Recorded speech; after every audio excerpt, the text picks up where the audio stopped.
They're probably aware of only the African and probably the Italian. They're not really aware of maybe the Korean and the French and all this other stuff that's truly embedded in them. But because of their lack of spiritual connection, because of their lack of faith, they kind of show up as a Satanist, right? They praise the things that Satanists would praise, like material items. They praise only the things that they can see with their eyes. Okay, so it's very material, it's very physical, and it lacks the depth that is necessary to truly balance the feminine energy that they've already conquered, possibly in another lifetime. All right, maybe this energy is spoiled, okay, or was spoiled at one point, and because of that,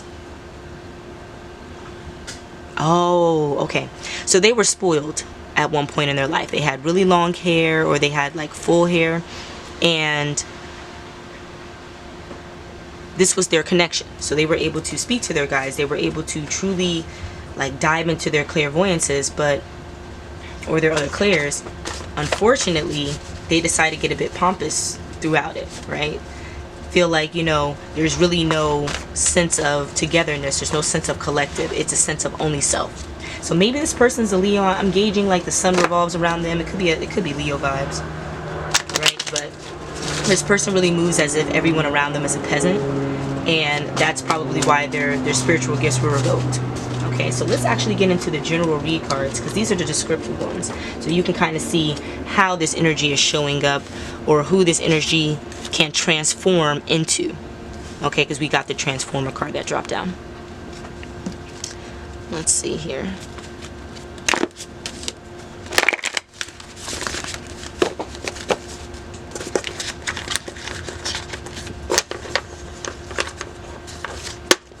Yeah, just know that there is forward movement, but this person is lacking personal movement, and that could be the issue here. There's some kind of communal responsibility with someone who underwent a softball. Okay, reciprocation is necessary. There's some kind of celebration about a baby blue energy, but there's a true crime committed because of a petty competition.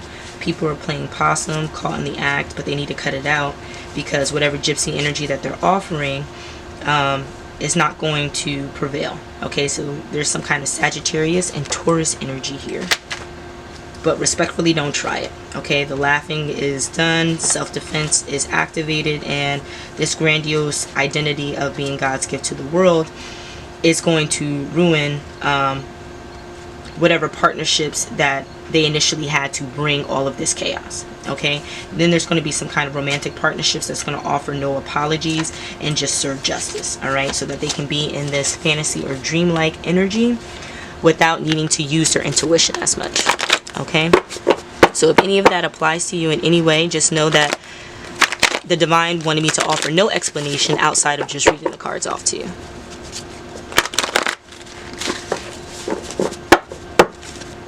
But just know we have a Taurus energy, and maybe it's not fully Taurus, maybe it's more like a grounding energy, a very earthly energy that is necessary here, or that is attached to, I think, either the South Node or North Node. Okay, but then we have the Sagittarius energy here that is either a moon, Mercury, Mars, or Jupiter, right? Because this has everything to do with your mind state, your perceptions, and your perceptions are kind of like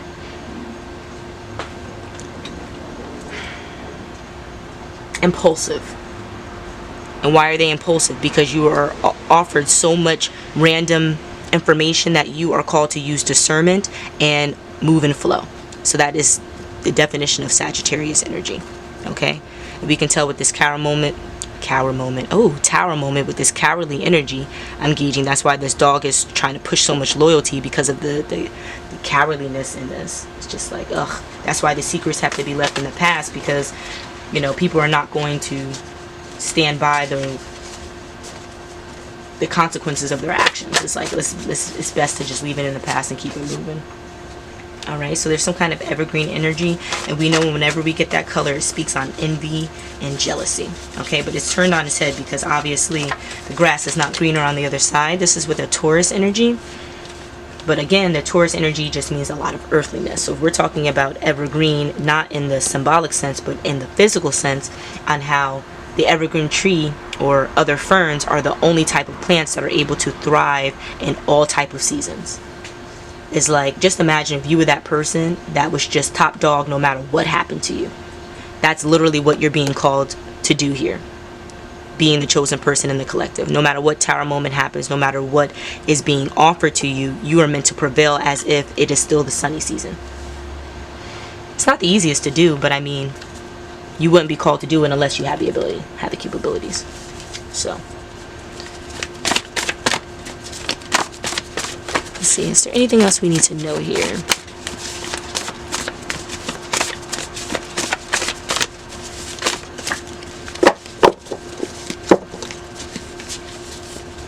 Oops, someone's the goat. Because it's going to be something born in a few months. That's funny. That is really funny. It's really funny. Okay.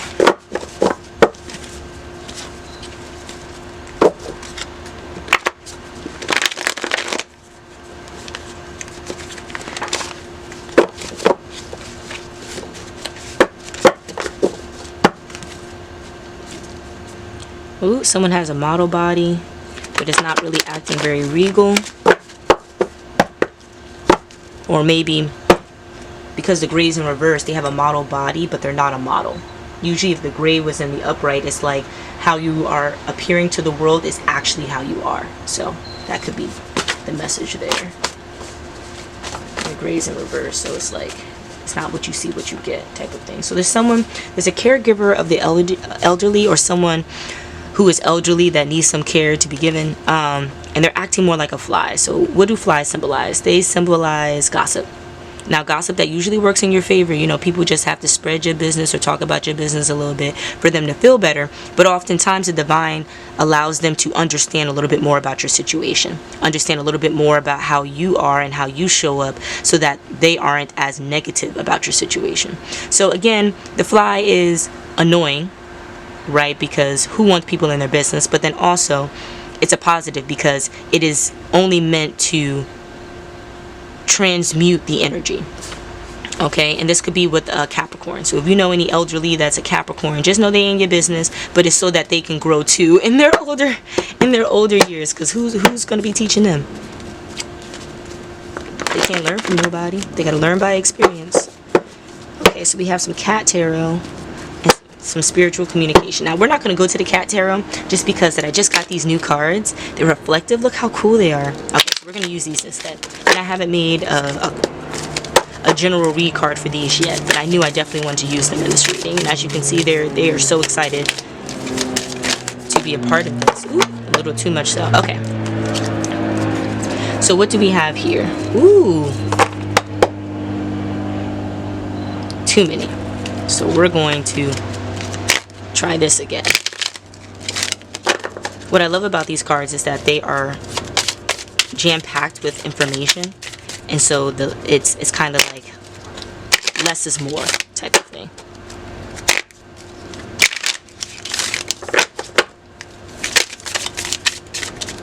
See, that one jumped. I definitely wanted to get that one. Let's see if it falls out. It did not. Okay, so we'll go with the Fool here.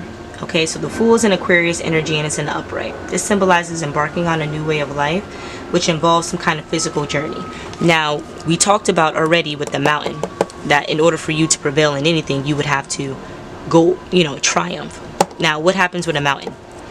There is not flat terrain. There could be animals. There could be traps. There could be whatever the case is. On top of that, you have to think about the energy that you have to put into it, your hydration, all that other stuff. Then you also have to think about the time frame, your stamina, and then you have to think about the return trip after all of that. Okay?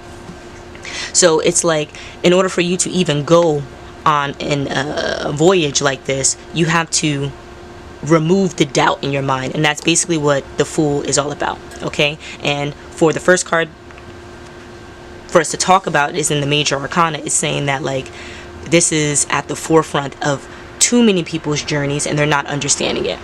So no, you're not supposed to jump into a new venture knowing everything that the new venture holds for you. You're supposed to jump into it without having the full awareness. Okay, that's where faith comes into play. Okay, you don't see it, but you already understand what the benefits are if you are able to move in a certain light. Now you're going to be given chaos, trials and tribulations, confusion to kind of sweep you from that path. Why? Because it's supposed to put you onto a better path of more understanding and more enlightenment. But you have to have this fool's perspective of not being fixed, of being a bit more open-minded, in order for you to accept that the chaos there is to push you forward, not to throw you back or to stomp you out. Okay, so then we have now the balance on each side. On one side we have the major arcana falling out. Okay, now on the other side, when we talk about balance, we have the minor arcana falling out. This is the Nine of Pentacles. Now this is a great card to have, but it's in the reverse. Okay, so what does that mean? As a collective, our security is a bit shaky. We may be overly dependent on something or someone, and perhaps a relative, a spouse, or other familial people are offering some kind of financial well-being that's not taking care of the immediate or necessary issues. Okay, so some circumstances may be cause for you to lose your independence to gain healthy codependence. Okay, so even on this journey, right, the tower moment, the chaos that you're in, and you feel like you are on this path by yourself. There's no one else going through it with you, and it is just your agitation. Maybe your spirit guides are there, maybe God's there and able to speak to you, but you don't feel like there's anyone physically here for you. Well, this is telling you that that's because you have a sense of hyperdependence. And being in a collective, serving a collective, means that you have to be one with the collective, not one outside or apart from the collective. Okay, so that means that understanding that in order for you to have healthy relationships or dynamics with people, you have to give almost as much or even more than you get in return. What does that mean to your divine purpose? Now, your divine purpose could definitely just be like, I don't know, traveling to the rainforest and living in a treehouse for the rest of your life. But in order for you to do that, what do you have to conquer internally that's going to show up externally for you before you're able to live this immense freedom, doing exactly what your heart and mind and your guides and the divine is telling you to do? Okay, so I just read this quote somewhere that it's like, everyone gets upset with God when God is not always available to you whenever you need him, right? But it's like the teacher is silent during the test. The teacher is not available when you're doing your homework. The teacher is only available for tutoring when you go to office hours. So all that time that you are not with the teacher, you are already given the resources and the ability to help yourself, guide yourself, even though the teacher, again, is readily available for any questions that you may have. So what is that saying? That your independence of you doing your homework, taking your test, maybe not understanding everything perfectly while you're doing these things, but understanding what you need to and taking note of what you don't, so that whenever you get back into the teacher's area, or God's grace, whenever you get back into communication with God where you can hear him and experience him, you have the good questions, instead of just asking like, what am I supposed to do? It's pinpointed. You know what you knew and what you didn't. That's what you need clarity on. Okay, so let's see how that ties into and then we have a minor and major. See, I love the balance here. My guides know I just love balance. Like, this is just beautiful. The alignment here, it's just beautiful. Okay, so for the major arcana we have this Cancer energy, and for the minor arcana we have Leo energy. All right, they're both in the upright, but with the major arcana it indicates something that is hidden, right? So even though it's in the upright, it's the high priestess card. It's speaking on you not allowing everyone to see every aspect of you, but making sure they see the aspect of you that's going to count. Okay, so yeah, not everyone has to see your fears, but they need to see your vulnerability so that they can help you no longer have the fears. You get what I'm saying? It's like, we need to understand the parts of you that you don't want people to understand. We just don't need to hear how squeamish you are about it, because what that does is take away the intention of you prevailing through it. In essence, you're manifesting more negativity for you. You're manifesting more fear for you. So Okay, so this journey of self-discovery goes hand in hand with the presence of this card, right? Which means that intuition and spirituality is not only in your mind, right? This mystery and wisdom and understanding happens when you pay attention to your surroundings and in your experiences, okay? So what does this mean in the grand scheme of things? Well, on this Fool journey, you know damn well, you know very good and well that you are going to look like a klutz, a dummy out here. But at the end of this voyage, at the end of this rainbow, you're going to see a pot of gold. And that is the only thing you're focused on, the faith of seeing that pot of gold through this journey. Now, in order for you to do that, to get through this journey, you have to practice healthy independence and healthy codependence. Okay? Balancing the two, which means depending on other people for what they can help you with, and then allowing them to depend on you for what you can help them with. And outside of all of that, moving in your own independence that has absolutely nothing to do with anyone else, that also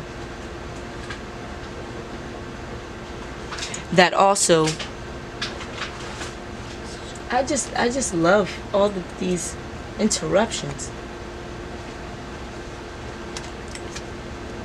because it definitely took me off of what I was going to say. That's okay. I'm going to go back into the minor arcana with this Leo. So it's in the upright, and the Knight of Wands, which is an ambitious, energetic, and determined leader, challenges and embraces the positivity that's yet to come. Okay, so even though they're not feeling the positivity personally or currently, they have faith that that is what is imminent for them. Okay, even though it's unpredictable, even though it is not logical, they keep this positive mentality in order for them to prevail forward. Okay,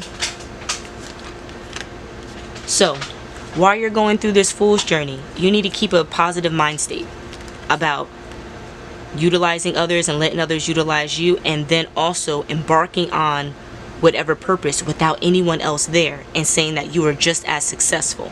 Even if you don't, do 100% perfect, you are just as successful as someone who did it with flying colors. Okay, it's all about you maintaining positivity so that you can manifest more positivity. But while removing this excess pride and ego of feeling like you are the best thing in the world. Okay, a lot of people feel like they have to over glamorize themselves in order to feel like they matter, like they hold value. No, you hold a very specific value, and you need to nurture that value so that you don't feel like you need to be in competition with other people. Okay, and that's what I'm getting by these cards of really describing how you're showing up, needing braces, and your South Node needs attention, that you're an Energizer bunny. You don't really know what you're supposed to be doing, but you constantly keep moving so that people don't label you, so that you don't label yourself, so your mental doesn't catch up with you. You keep it moving so that your brain doesn't remind you of all the stuff that is not yet fixed, or all the stuff that needs to be resolved in all of this. And no, your brain is really telling you that you're only in this mental entrapment because you're not slowing down. You're doing too much movement. Okay? And I hate really talking about weight, but we understand that when we talk about obesity and overweightness, it's the inability to transmute or understand our feelings and emotions. Okay, you know the saying, we eat our emotions, we eat our feelings. Well, for some people, for most people, when your body takes in that food, it goes into fight or flight mode. And if you have not regulated yourself to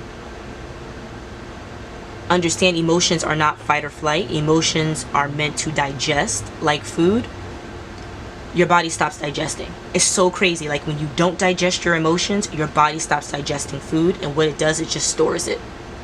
And it stores it in the worst areas. It stores it in the areas that you need the most help. So if we're talking about a muffin top, where's your muffin top? Right? It's your solar plexus and your sacral. Your ability to create is blocked.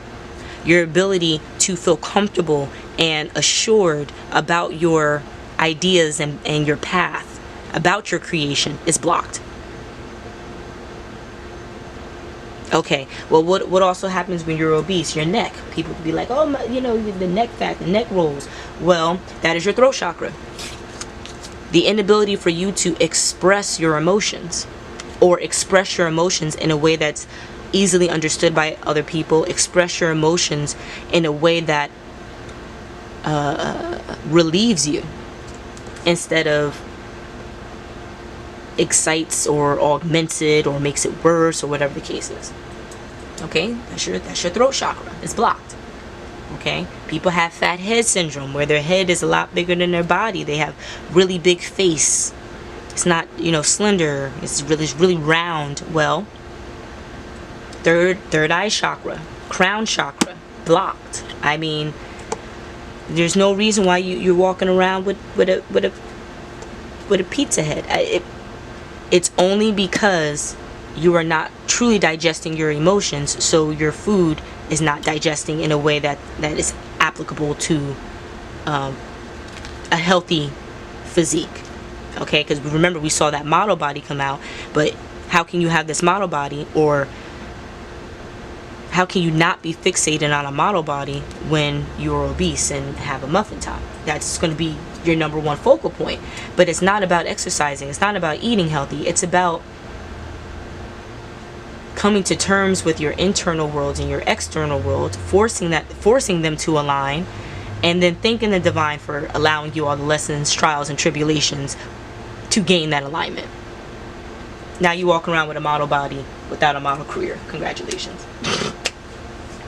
So, let's see. Is there anything else we need to know here? Hi, divine. Are there any other energies present? No? Okay. Let's say no. Thank you. Yes. That we're on the right track. And maybe we need a double bag. Let's double bag, baby. Double bag. Double bag. Much appreciated. So is there anything else that we need to know in this reading? No. This is definitely a collective reading. There's a lot of us, and I can say me included, that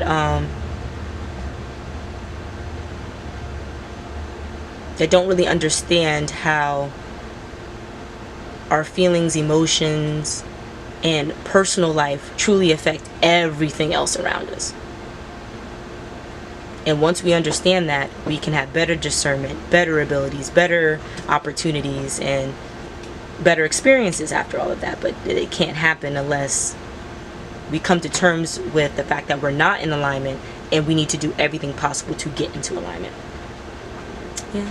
Alright, so I'll see us soon. I appreciate your likes, your shares, your subscribes. I appreciate your energetic compliance and your energetic conference. And I look forward to hearing from us and seeing us soon. Okay? Until the next.